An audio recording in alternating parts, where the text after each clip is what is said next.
Okay, installation. I'm basically going to make this exact same thing because there are one of these per front and back of each rear leaf spring setup. So technically 4 of these setups total. This is probably the most important thing you have.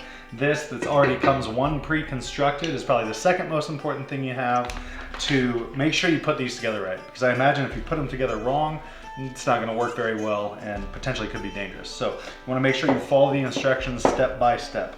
Assembling the right side wedge pack consisting of 1 right side upper wedge, 1 right side middle wedge, and 1 right side bottom wedge. 2 wedges, 1, 2, 3. Bottom is on bottom, obviously. We're going to put the 1/2 inch 13 by 3 1/4 hex bolts through the wedges as notified in the instructions. This pin is already in there. Step 2, insert a rubber grommet into the right side lower clamp. So we're going to take the right side base right here, and we're going to take a rubber grommet that looks like this, rinse it to go through the hole. After all, it is somewhat thick rubber. Boom, set. So you got your bushing right here. This will be left or right side. Fit piece into adjustment like puzzle, tapered bolt down into here, but you're also going to put your aluminum spacer in here through that hole. Nylon nut. You're going to take your Allen key,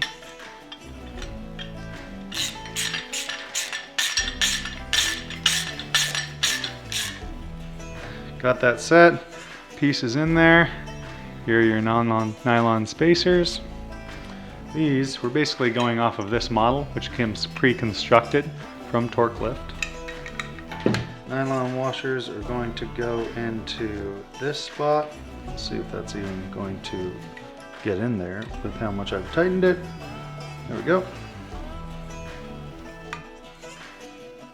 Getting that in there like that. This piece will go right down in there, like so, allowing it to disengage when it's on your truck. Engage and disengage when it's on your truck.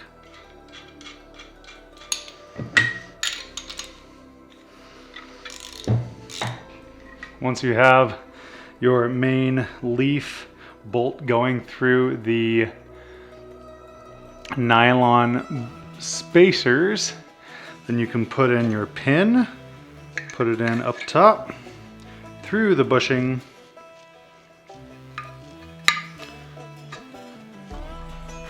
with these guys. Boom. And then you're set. And you have these guys, which are going to go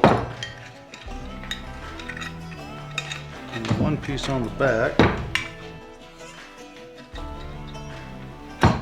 You're going to find a little nut and a little stop washer, which I believe is right here.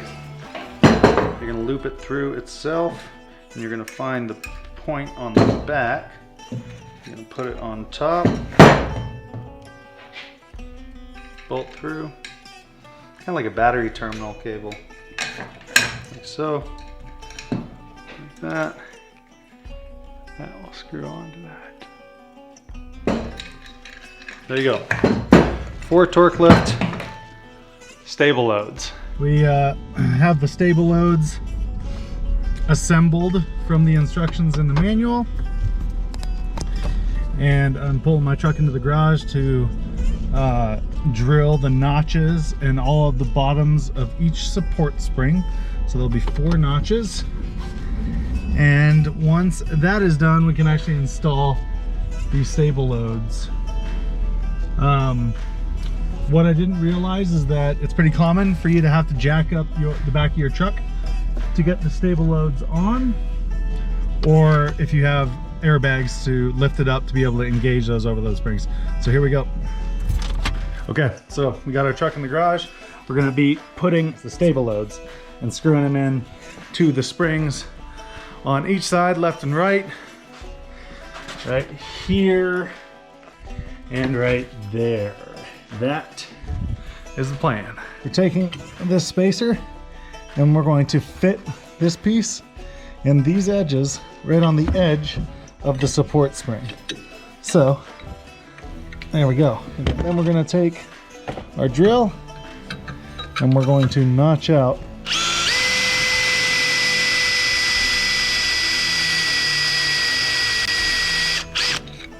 little notches in the springs themselves.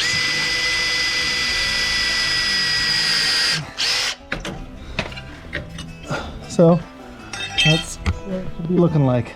Have these little tiny notches that the Allen wrenches and the points will go into. Okay, same thing right here. Fit end, sides, I'll fit them up, hold it tight.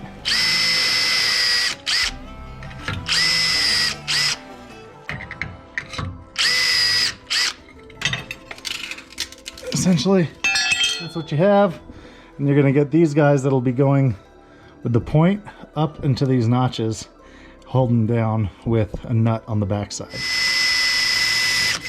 So basically this bolt right here is going to go in the cutouts of the base plate. I'll try to do it from the backside so you can see.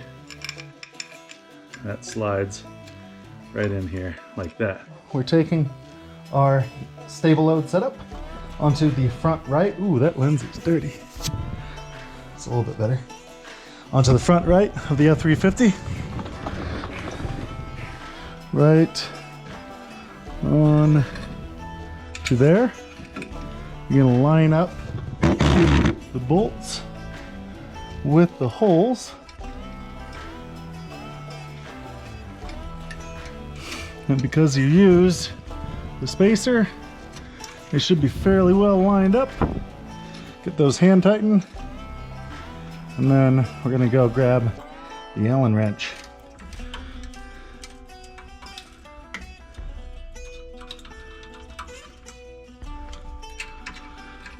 And then that way, pull the pin,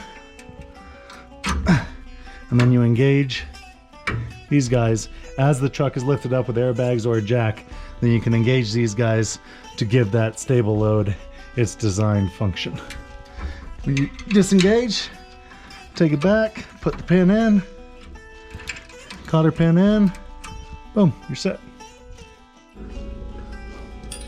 All right, we got, oh boy. We got a right rear. We got a right rear set. Mud flap's really messing with my groove. Right rear set. Same thing, screws are in it. I'm gonna take this up. Hands tighten these into their screwed spot. Got that one. That one should go in the same spot. And this piece is just a safety wire to go around the springs. So it never falls out. Like such. Safety guide wire set.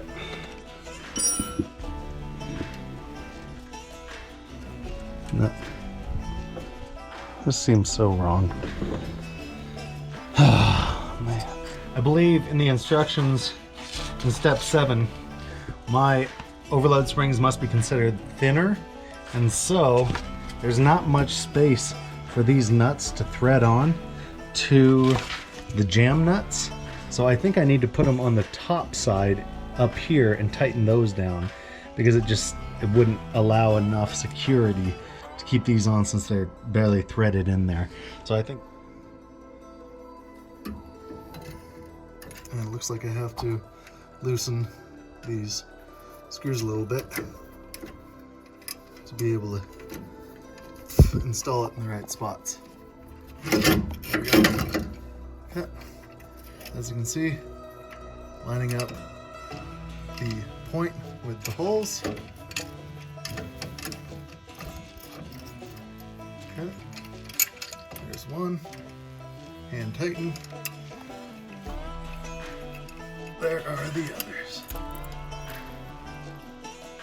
Tighten those down to a certain torque specification. Those screws are set. Tighten the bolts down. Just tighten the nuts down so that there's no movement. And then this leaf, we'll pull this pin, we'll jack the truck up, and put the leaf under these springs, and there'll be no sag, which would be really nice. All right, we got these in here. I'm just gonna spin these down to the bottom and then tighten with a wrench.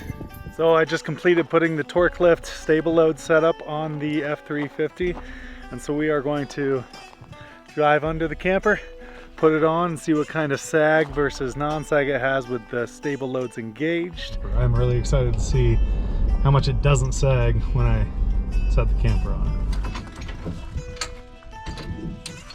One thing to note, which is a good idea, to set your emergency brake before you do this. One part I really overlooked is repositioning the brake cable, because when you engage the steady load, stable load, it torques on the brake cable a little bit, so we're doing that now. So we're going to take the bolt that was in the truck, we're going to put it through this hole, the smaller hole. We're going to attach it back into its original spot in the frame. In order to make this work and fit properly, you got to remove this bolt. Take that guy out. We're going to take this piece off. There we go. Okay, there we go. Push this guy back in. Screw this guy back. We just removed it from the top hole to the bottom hole on the bracket. Simple as that. So once you have the bracket reinstalled, you're going to take this. You can see there's a little metal piece right here. It's going to go in that hole, and you're going to line this hole up with that. Okay, you pop in. You kind of have to torque it, give it some muscle, and then you're going to put a bolt right through there to reposition this line so that it doesn't pinch on here. A lot of space right here. I can pull this pin, get this pin out from here, and ideally slide this right under here to allow those holes to get lined up. And as you can see, this piece pops right back into there. So this stable load on the rear right is now engaged. Pull out the pin, push the pin out, swing in, find the release, there it is, it goes in. Simple as that. Engaged.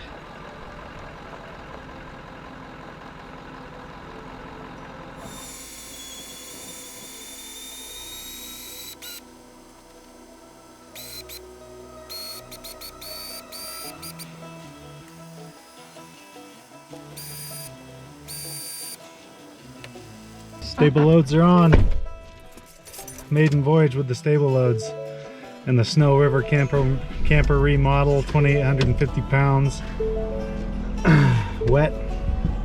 Gonna see how it feels. Yeah, I'm really happy with the absence of bed sag, which I hate. Gotta go lock my gate because my dog's gonna come out.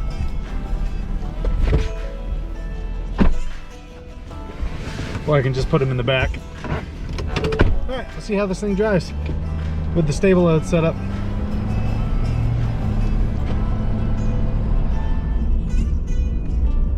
I'm already really liking not feeling the woo woo woo when I go around a corner. Just driving around my neighborhood right now, figuring out how this feels, how I like the stability of the Torklift Stable load setup. Going around this corner kind of faster than I probably should. There's like no lean. It's wonderful. It's absolutely wonderful. Going to a dirt road that's a little bumpy. Obviously this is not a overlanding camper, but I do want to feel how this setup feels. A lot of the camping trips that we do are on not great roads, at least going down to a reservoir or something like that. And so I just wanted to feel how the truck handles with those Torklift Stable load setups and the camper on a bumpy roads with some washboards and potholes and such. So far, a big drop off the pavement does not feel bad. On the gravel right now, and it's a good test. There's a good pothole. Not bad. Not bad at all. I guess the test will be getting out and checking to make sure that the units themselves, the stable load units themselves, are still in place.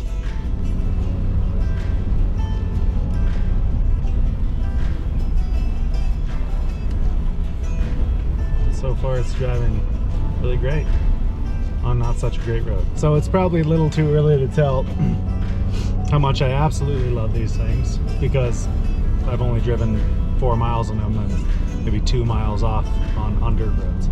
But the reality is that initially I thought that it was a negative that you need either airbags or a jack to get your truck up to engage those stable load leafs. Ultimately, if you're going to be doing big camping trips with a big camper, it's not a bad idea to have a big jack to lift up your whole truck, or not the whole truck, but the rear suspension, to enable those loads. So that's what I'll be doing. And there's a lot less of this and no bad sag, which I love. I don't have all my water in here yet, but I think we'll have to wait to see, but so far it's great.